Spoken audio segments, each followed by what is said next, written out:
Hello student, welcome to my YouTube channel study time with Ravi.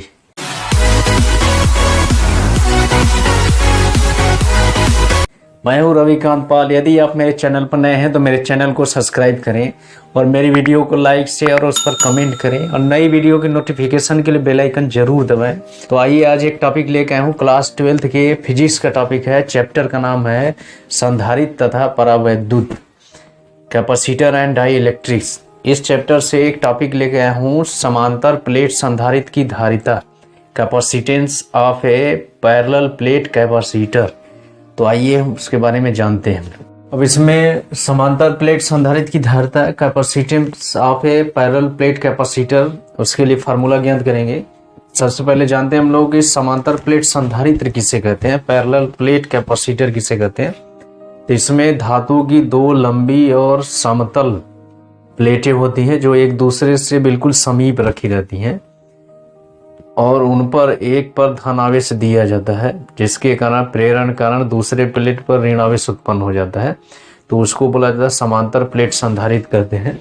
जैसा कि चित्र में दिखाया गया है कि इसमें दो धातुओं की एक्स वाई दो प्लेटें ली गई हैं जो एक विद्युत रोधी स्टैंड पर कसी रहती हैं, और एक जो प्लेट है एक्स प्लेट है इसको तार के माध्यम से यहाँ आवेशित किया जाता है, और दूसरी प्लेट है इसको तार के माध्यम से पृथ्वी से जोड़ दिया जाता है कि जब भी इस प्लेट को आवेशित करेंगे तो इस पर धन आवेश उत्पन्न होगा एक्स प्लेट पर, तो प्रेरण कारण उतना ही इसके सामने वाली जो प्लेट है उस पर ऋण आवेश, इसके भीतर वाले तल पर ऋण आवेश उत्पन्न होगा और इसके बाहर वाले तल पर धन आवेश उत्पन्न होता है। इधर तो ये जो धन आवेश होता है ये इस तार के माध्यम से पृथ्वी से आने वाले इलेक्ट्रॉनों से वह निरावेशित हो जाता है, यानी पूरा का पूरा धन आवेश समाप्त हो जाता है। बस केवल प्लेट वाई प्लेट के केवल भीतरी तल पर ही ऋण आवेश उत्पन्न होता है जो एक्स प्लेट के ठीक सामने होता है। इसी समायोजन को बोला जाता है समांतर प्लेट संधारित्र कहा जाता है। इनके बीच की दूरी बहुत अल्प रहती है जिसका मान यहाँ माना गया d है। तो अब इसी समांतर प्लेट संधारित्र की धारिता ज्ञात करेंगे। तो कैसे ज्ञात करते हैं, इसमें मान लिए कि ये समांतर प्लेट संधारित्र में जो प्लेट है इसका क्षेत्रफल a है और उसके पर आवेश की मात्रा q है। जो प्लेट है इस पर धन आवेश की मात्रा q है और इन प्लेटों का पृष्ठ आवेश घनत्व सिग्मा है। तो सिग्मा है तो सिग्मा बराबर होता है Q/A होता है। परिभाषा के अनुसार सिग्मा बराबर Q/A होता है। तो यहां से लिख सकते हैं कि यदि समांतर प्लेट संधारित्र के बीच में कोई परावैद्युत माध्यम है जिसका परावैद्युतांक K है, तब वो प्लेटों के बीच वैद्युत क्षेत्र की तीव्रता हो जाएगी। यहां लिख लेंगे कि जब प्लेटों के बीच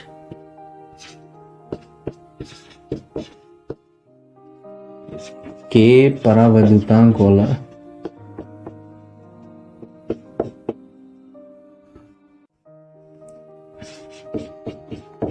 वाला पदार्थ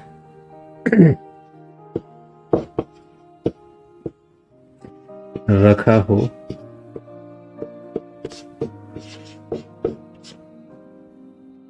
तो उनके बीच वैद्युत क्षेत्र की तीव्रता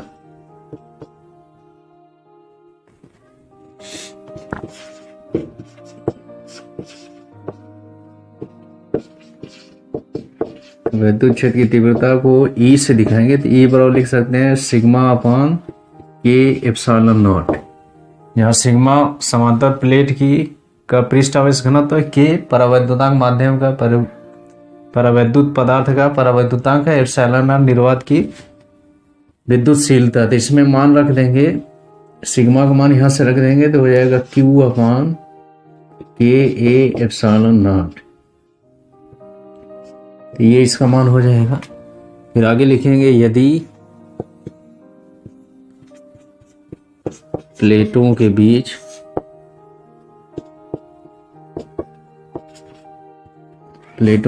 विभवांतर भी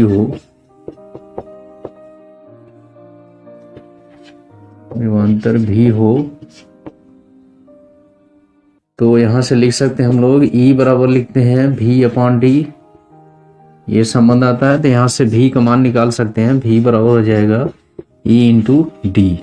जैसे E का मान समीकरण ऊपर से रख देंगे Q अपान के A epsilon not into D हो जाएगा। अब एक बाद इसमें लिखेंगे अतः समांतर प्लेट संधारित्र की धारिता, समांतर प्लेट संधारित्र की धारिता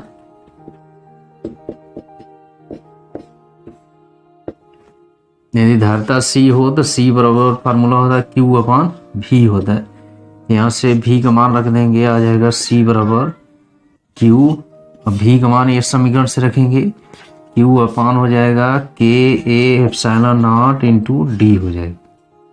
अब ये सॉल्व होगा तो Q से Q कैंसिल होगा, ऊपर चला जाएगा इसका मान के A epsilon not upon D हो जाएगा। यानी इस तरह से समांतर प्लेट संधारित्र की धारिता का फार्मूला निकाले C बराबर के A epsilon not upon D farad. इसका मात्रक फैरड होता है तो यहां से लिख सकते हैं C बराबर इतना फार्मूला। तो किसी भी समांतर प्लेट संधारित्र की धारिता C बराबर होता है के A epsilon not upon D, जहां के होता है परावैद्युत पदार्थ का परावैद्युतांक, ए समांतर प्लेट संधारित्र में उपस्थित प्लेट का क्षेत्रफल, एप्सिलॉन नॉट निर्वात की विद्युतशीलता, डी प्लेटों के बीच की दूरी होती।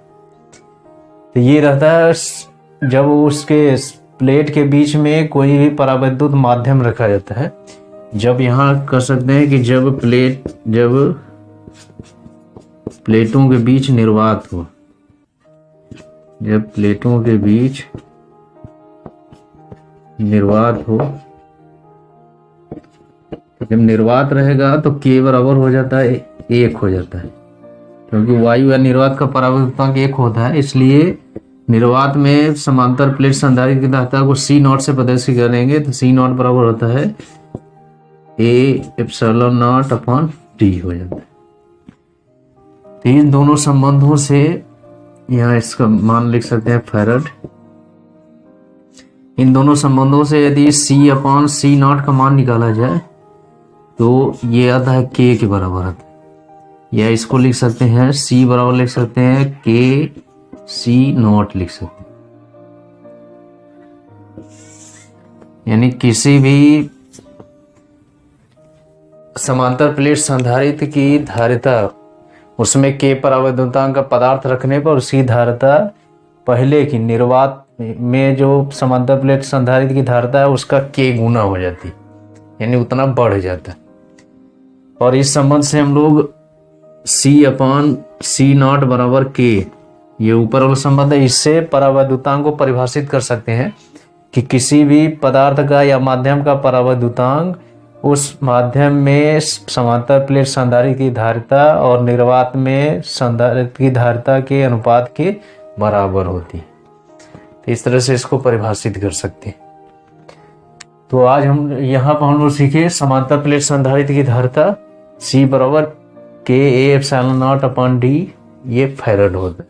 समांतर प्लेट की धारिता जब उनकी प्लेटों के बीच में आंशिक रूप से परावैद्युत पदार्थ रखा हो, capacitance of A parallel plate capacitor partially filled with dielectric substance. तो आइए उसके बारे में जानते हैं कि जब किसी समांतर प्लेट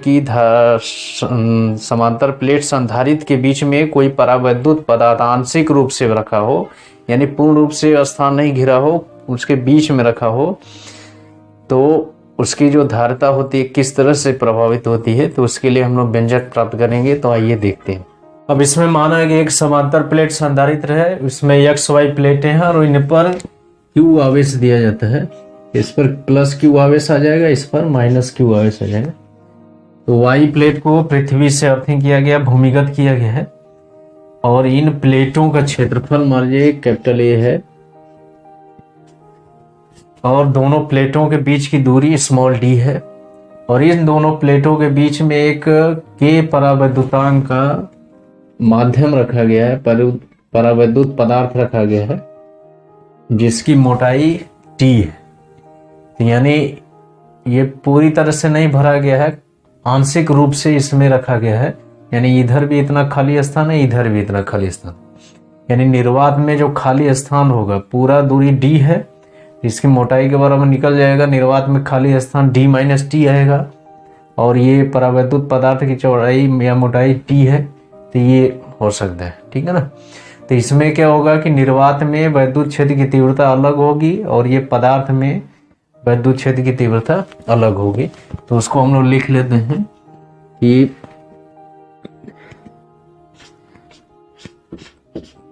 प्लेटों के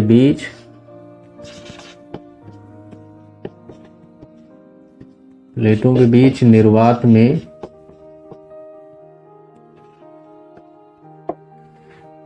में वैद्युत क्षेत्र की तीव्रता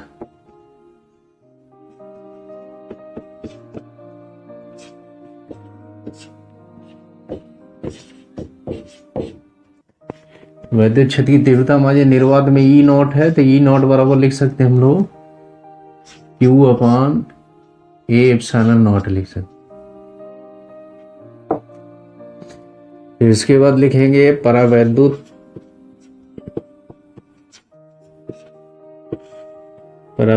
पदार्थ के भीतर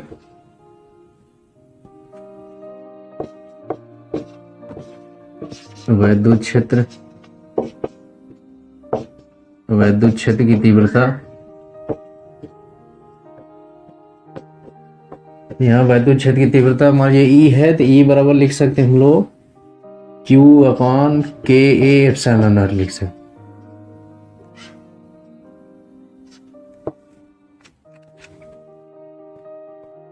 अब इसमें परावैद्युत पदार्थ के भीतर वैद्युत क्षेत्र की तीव्रता ई बराबर लिख सकते हैं Q अपॉन के एप्सिलॉन नॉट लिख सकते हैं। यहाँ के उस परावैद्युत पदार्थ का परावैद्युतांक है। अब यदि इसमें कर सकते हैं अतः प्लेटों के बीच विभवांतर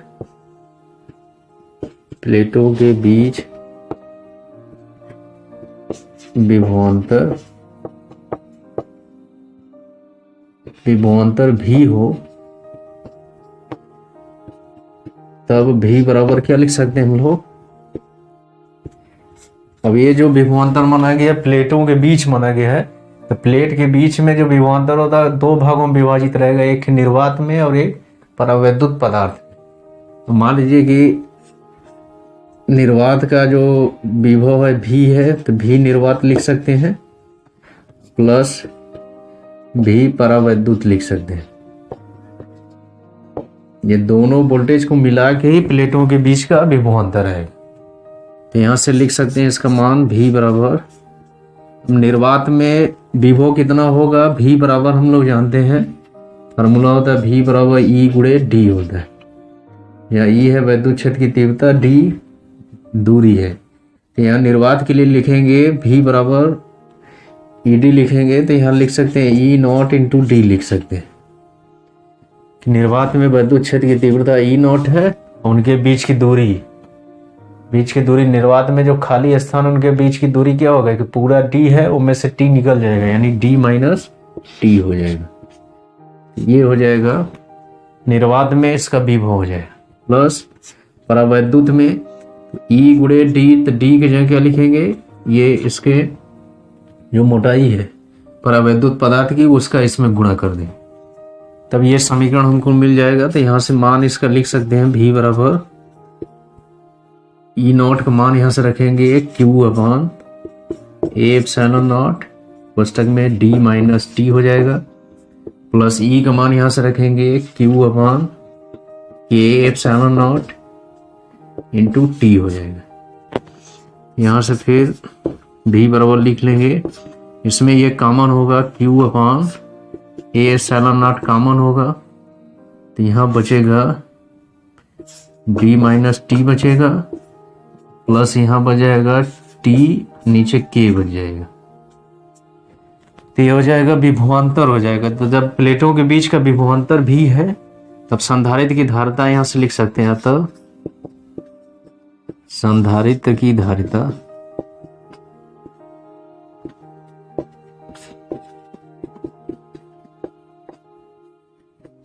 धारिता C बराबर लिख सकते हैं Q/V लिख सकते हैं।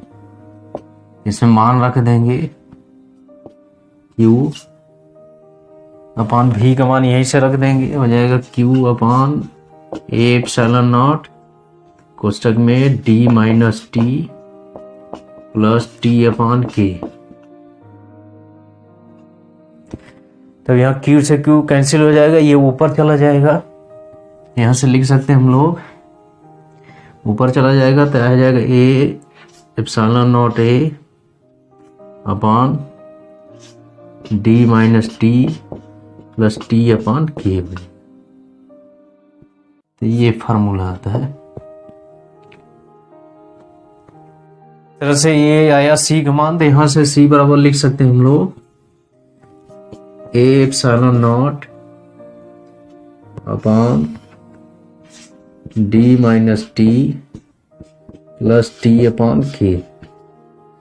तो ये इतना फैराड धारिता है।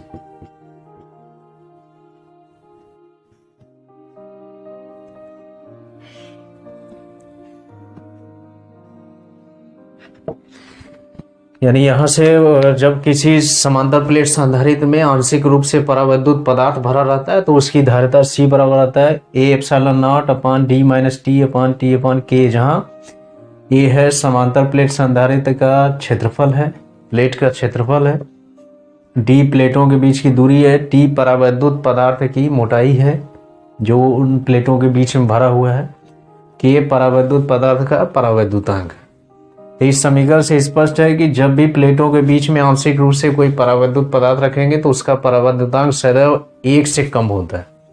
जब ये 1 से कम होगा तो ये T/A इसका मान भी कम आएगा, और ये प्रारंभिक समांतर प्लेट संधारित्र के बीच की जो प्रारंभिक दूरी है वो माइनस हो जाएगा, -T है तो उसका मान और घट जाता है। तो जब घट जाएगा तो इस तरह से उसकी धारिता बढ़ जाती है। यानी पहले से जब समांतर प्लेट संधारित्र के बीच कोई परावैद्युत पदार्थ नहीं रखा गया है तब उनके बीच की जो प्रभावी दूरी होता है D होता है, तब उसकी धारिता होगी। लेकिन जब उसमें T मोटाई का कोई परावैद्युत पदार्थ रख देंगे तो जो D का मान होता है वो प्रभावी रूप से घट जाता है। तो जब घट जाता है तो इस तरह से उसकी धारिता का मान बढ़ जाता है। तो ये रहा ये फार्मूला कि जब समांतर प्लेट संधारित्र की प्लेटों के बीच में कोई पदार्थ रखा जाता है, परावैद्युत पदार्थ आंशिक रूप से, तब उसकी धारिता का फार्मूला इस तरह से होता है। इसके बाद हम लोग सीखेंगे कि इस समांतर प्लेट संधारित्र में जो परावैद्युत पदार्थ रखा है उनको विभिन्न स्थितियों में रखा जाए, उनके स्थान पर उनकी मोटाई में परिवर्तन किया जाए, उनके रखने की स्थिति में परिवर्तन किया जाए, तो उन विभिन्न स्थितियों में इसके परावैद्युतांक या इसके संधारित्र पर या संधारित्र की धारिता पर क्या प्रभाव पड़ेगा। तो आइए उसके बारे में जानते हैं। अभी इसमें सीखे कि जब समांतर प्लेट संधारित्र के प्लेटों के बीच में आंशिक रूप से कोई परावैद्युत पदार्थ भरा जाता है तब उसकी धारिता C बराबर आता है ε0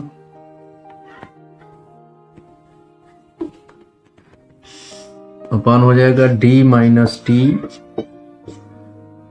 प्लस T/K होता है। इतना फैराड होता है, ये फार्मूला बताया गया।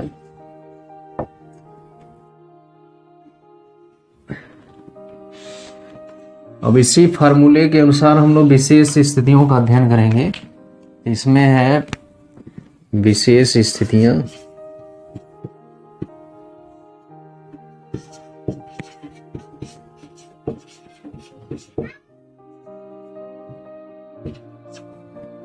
इसमें विशेष स्थिति पहला है कि यदि प्लेटों के बीच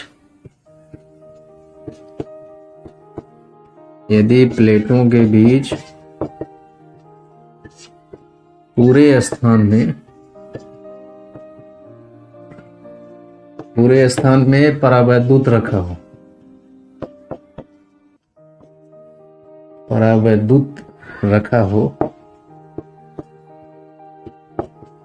तो जब परावैद्युत रखा होगा अर्थात क्या कर सकते हैं कि जो परावैद्युत पूरे स्थान में रखा रहेगा तो जो T होगा T बराबर K हो जाएगा, T बराबर D हो जाएगा। यानी प्लेटों के बीच की दूरी के बराबर हो जाएगा या डी बराबर टी हो जाएगा, तो इस समीकरण में रखेंगे, इसलिए सी बराबर हो जाएगा संधारित्र की धारिता, जहाँ टी है वहाँ डी रख देंगे, तो यहाँ से ये डी रखेंगे तो डी माइनस डी जीरो हो जाएगा, यहाँ डी रखेंगे तो के ऊपर चला जाएगा, ये भाग जीरो हो जाएगा, यानी आ जाएगा epsilon not a upon D minus D लिखेंगे प्लस डी अपॉन के लिखेंगे, तो ये वाला भाग जीरो हो जाएगा, ये के ऊपर चला जाएगा, के epsilon not a upon D हो जाएगा, तो ये इसकी धारिता हो जाएगी। फिर इसके बाद इसमें दूसरी स्थिति सीखेंगे हम लोग।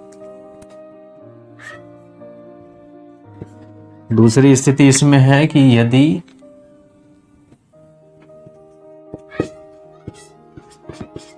प्लेटों के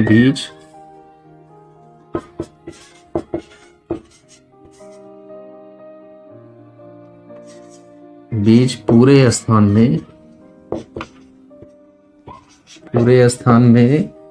वायु या निर्वात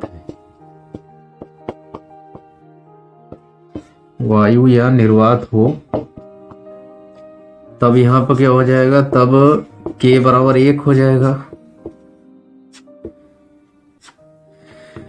जब k बराबर 1 हो जाएगा तब यहाँ से सीधे लिख सकते हैं हम लोग पूरे स्थान में, तो पूरे स्थान का मतलब वायु की जो चौड़ाई होगी, मोटाई होगी, उसका मान भी d होगा, तो इसी फार्मूले में लिख सकते हैं, इसलिए इसकी धारिता c बराबर हो जाएगा, k का मान 1 रख देंगे, सीधे आ जाएगा epsilon not a upon D हो जाएगा।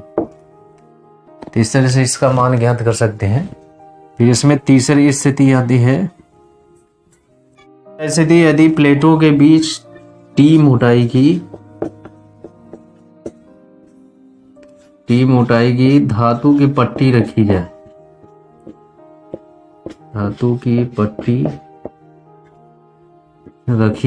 या रखी हो, तब जब धातु की पट्टी रखा जाएगा तो उसका परावर्तनांक के बराबर अनंत होता है, टी मोटाई का रखा जाएगा, तो इस फॉर्मूले में हम रखेंगे, संधारित्र की धारिता आ जाएगा सी बराबर एप्सिलॉन नॉट ए हो जाएगा upon D minus T plus T upon के का मान अनंत रहेगा, किसी भी संख्या में अनंत को भाग दे तो ये जीरो आ जाता है, तो सीधे इसका मान आ जाएगा epsilon not a upon D minus T हो जाएगा। ये इस तरह से इसको ज्ञात करेंगे। उसके बाद हम लोग चौथी स्थिति सीखेंगे, जानेंगे कि यदि प्लेटों के बीच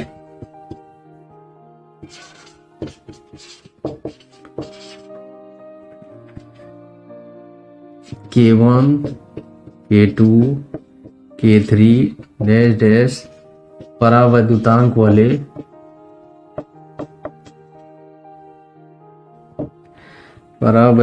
वाले पदार्थों की पट्टियां रखी हों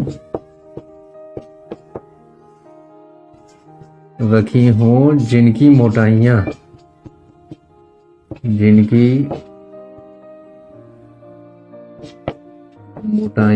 क्रमशः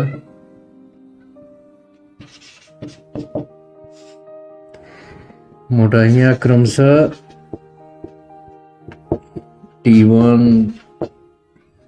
T2, T3 डैश डैश हो, तब संधारित्र की धारिता C बराबर क्या हो जाएगा, उपरोक्त समीकरण में रखेंगे, C बराबर होगा epsilon not into A upon, यहाँ D रखेंगे माइनस T की जगह रखेंगे T1 plus T2 plus T3 plus dash dash dash ये लिखेंगे अपॉन प्लस हो जाए, T की जगह लिखेंगे T1 upon K1 plus T2 upon K2 plus T3 upon K3 plus dash dash, इस तरह से लिखें। ये इसका इस तरह से फार्मूला इस तरह से लिख सकते हैं हम लोग। यदि ये जो पट्टियां हो प्लेटों के बीच में पूरे स्थान में घिरी हो या पूरा स्थान में रखी हो, तब यहां से हम लोग लिख सकते हैं, तब ये D बराबर हो जाएगा T1 plus T2 plus T3 plus dash dash, जब पूरा स्थान गिनी हो तब उसकी धारिता C बराबर हो जाएगा, ये D की जगह ये मान रखेंगे तो D माइनस डी 0 हो जाएगा, सीधे आ जाएगा कि एप्सिलॉन नॉट A अपान, ये इसका मान आ जाएगा T1 अपान K1 प्लस T2 अपान K2 प्लस T3 अपान K3 प्लस डैश डैश, ये सब आ जाएगा। तो ये स्थितियां, 4 स्थितियां थी इस संधारित्र की धारिता से संबंधित। तो आज के लिए बस इतना है, अब इसके बाद नए टॉपिक के साथ आएंगे, तब तक के लिए धन्यवाद।